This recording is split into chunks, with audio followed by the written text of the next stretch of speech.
Neste local se instalou a maior empresa já existente em Caçador, onde mais de 4.000 funcionários tiveram seu emprego aqui. Daqui tiraram o seu sustento, tiveram muitas alegrias e a grande decepção. O porte da empresa era 20 anos à frente das demais, sendo considerada uma das maiores empresas do mundo e a maior e mais moderna da América Latina. Isidoro foi um marido que muito marido bom mesmo, que a gente se dava muito bem. E a vinda nossa a Caçador foi o convite do prefeito de Caçador, na época, o Ardelino Grando, que doariam o terreno para uma fábrica de calçados. E como Isidoro, que atendia a parte de calçados, então foi o motivo que nós voltamos a Caçador. E ele sempre teve a ideia de muito empreendimento, de parte social. Inclusive a nossa empresa tinha médico, dentista, farmácia, refeitório, área de lazer, tinha um coral. Então ele sempre foi muito dedicado a essa parte social. A Sulca foi fundada em 1975 com o Grupo Berger, que veio da Roca Salles, que já atuava antigamente aqui em Caçador. E eu fui participar 8 anos depois na parte comercial. Fazia a parte comercial de vendas, que era exclusivamente para o exterior, 90% Estados Unidos. Então, nós tínhamos uma produção de perto de 12.000 pares dia. E sofremos grandes ampliações, tanto em Caçador como em Roca Salles. E devido aos problemas cambiais que tivemos, o dólar congelado a 13,77, e quando nós tínhamos que devolver esse dinheiro, estava a quase 60. Então isso foi um dos casos um dos fatos que realmente prejudicou e veio a fechar uma empresa que só em Caçador chegou a ter 2.500 funcionários. E no grupo todo, em torno de 30.000 pessoas indiretas, Roca Salles, Guaporé e Caçador. Infelizmente, as autoridades não ajudaram e chegou ao ponto de ter que se fechar a empresa para assumir os compromissos que tinha.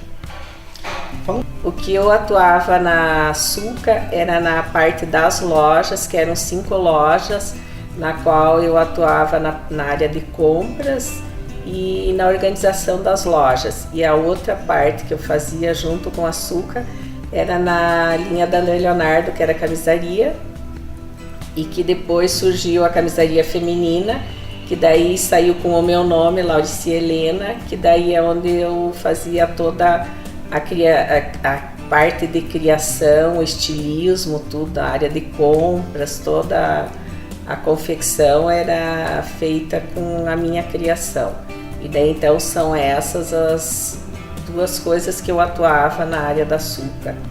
Que depois acabou finalizando o André Leonardo também, e eu fiquei com a loja André Leonardo aqui em Caçador. Avançado, porque na época a Sulca era avançada. Tinha refeitório na empresa, tudo, né? Eles tinham um avião para ir para o Rio Grande. A estrutura era boa. Tinha lazer, tinha sede recreativa. Na época a Sulca era pronta, né? Iniciei minhas atividades na Sulca no ano de 1980. Em 1987, a Sulca foi agraciada com medalha de ouro de exportação do estado de Santa Catarina. No auge dela, nossa, era muito bom você ver. Nós ganhamos a medalha de ouro de exportação. Na época nós produzíamos no sapato fechadinho, pronto para a loja, no caso, né? Era 110.000 pares por mês. Imagina, 110.000 pares mês, que ia para o exterior, que era quase tudo para a Europa, né? Tudo exterior. O mercado interno foi feito quase no final, daí que foi feito pouco do mercado interno. Mas no auge, meu Deus, tinha lojas de açúcar, Caçador, acho que tinha 3 lojas, tinha em Chapecó, tinha em Xanxerê, tinha em Concórdia. Eles eram muito fortes, né? Tinha Curtume, então foi de uma hora para outra um baque, né? Então, no auge era muito bom. Se tem açúcar até hoje em Caçador, muita gente estaria melhor. Eu no caso, estaria bem melhor, né? Se tivesse açúcar continuasse, né? Então na época foi muito difícil. Nós chegamos nessa época a ser uns 2.700 trabalhadores diretos, além daqueles que, na verdade, trabalhavam em ateliês, que prestavam serviço para a empresa, e também aqueles que faziam tarefas que eram trabalhos artesanais em casa. Então eu acredito que nesse período de 2.700 funcionários, acredito que nós éramos vinculados à empresa Açúcar mais de 4.000 trabalhadores. Eu até torço que nós tenhamos no futuro uma empresa do porte que a Açúcar chegou, pelo número de funcionários e também pelo atendimento que dava aos trabalhadores do ponto de vista da área de saúde. Eu lembro que na época já eram 2 médicos que faziam o atendimento dos funcionários, tinham 2 dentistas, um na parte da manhã, um na parte da tarde. Foi quando também foi construída a sede recreativa e a primeira empresa em Caçador que oferecia refeitório aos trabalhadores a preço bem acessível e que fazia com que realmente na área social tivesse um atendimento especial. Obviamente que a média salarial não era uma das melhores, muito pelo contrário, mas mesmo assim ela dava oportunidade a toda a juventude. Eu, por exemplo, iniciei minhas atividades com 14 anos na empresa. Então eu diria que nós precisamos e sentimos saudade de ter um empreendimento como foi o nível da Açúcar, que impulsionou a economia de Caçador enquanto ela funcionou. A experiência foi muito válida, foi ótima. Eu entrei na Açúcar, lá conheci, eu entrei em 1978. Entrei em 1978 e permaneci lá até o dia que fechou, dia 10 de outubro de 10 de outubro de 91. E então a minha vida toda foi uma vida lá, né? Foi uma vida lá dentro, né? Lá eu conheci minha esposa, formei minha família, né? Em 78 até 91. Em meados dos anos 80, a empresa Açúcar levou a primeira rasteira. Com a supervalorização do dólar e, em contrapartida, uma inflação galopante no Brasil, viu-se fechar as portas do Banco Sul Brasileiro.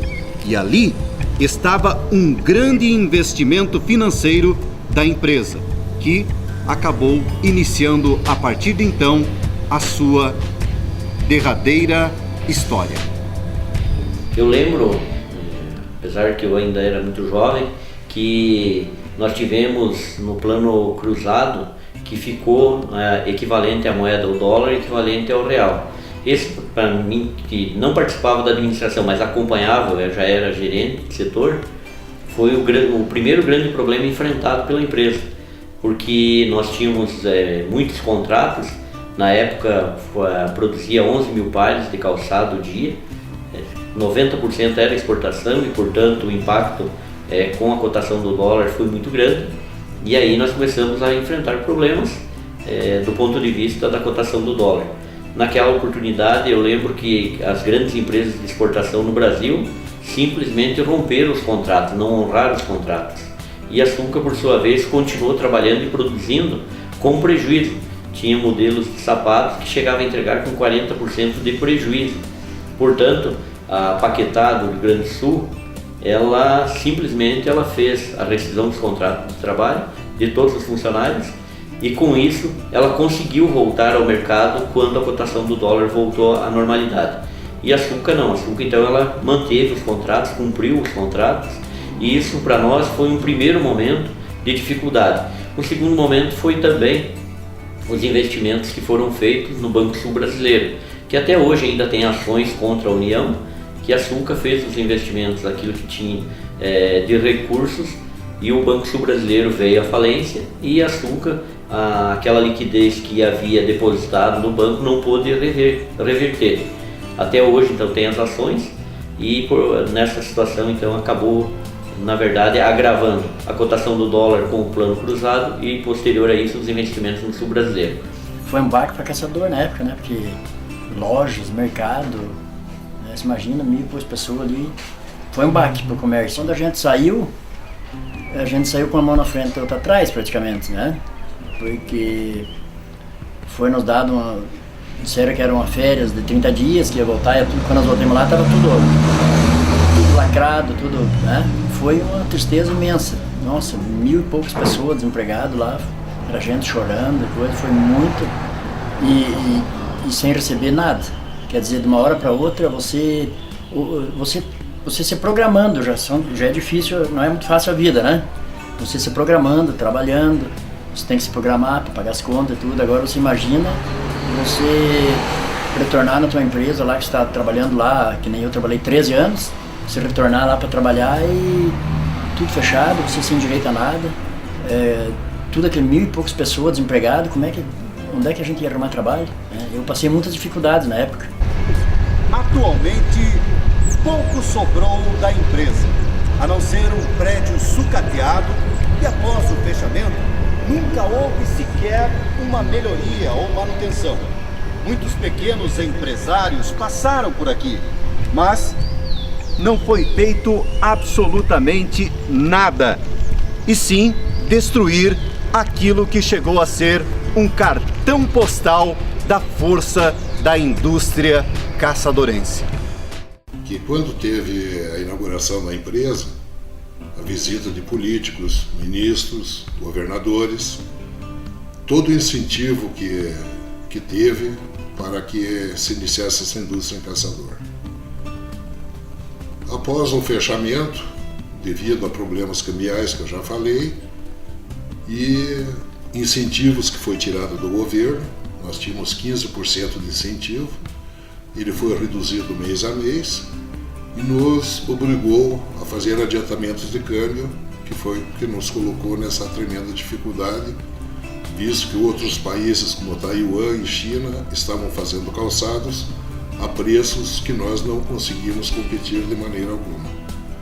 E é muito triste hoje a gente passar e ver aquela indústria que era o orgulho do caçador, naquele estado que ficou, que foi abandonado pelos políticos na hora que mais se precisava de apoio de bancos catarinenses, que foi os bancos que mais nos pressionaram e prejudicaram. Então é muito triste hoje a gente passar por lá e ver aquele patrimônio que era tão bem cuidado, que tanto mudou aqui a história de Caçador, está hoje naquele abandono. Hoje, centenas de funcionários aguardam o leilão deste imóvel para que possam receber os seus direitos trabalhistas depois de 24 anos da falência da Sulca.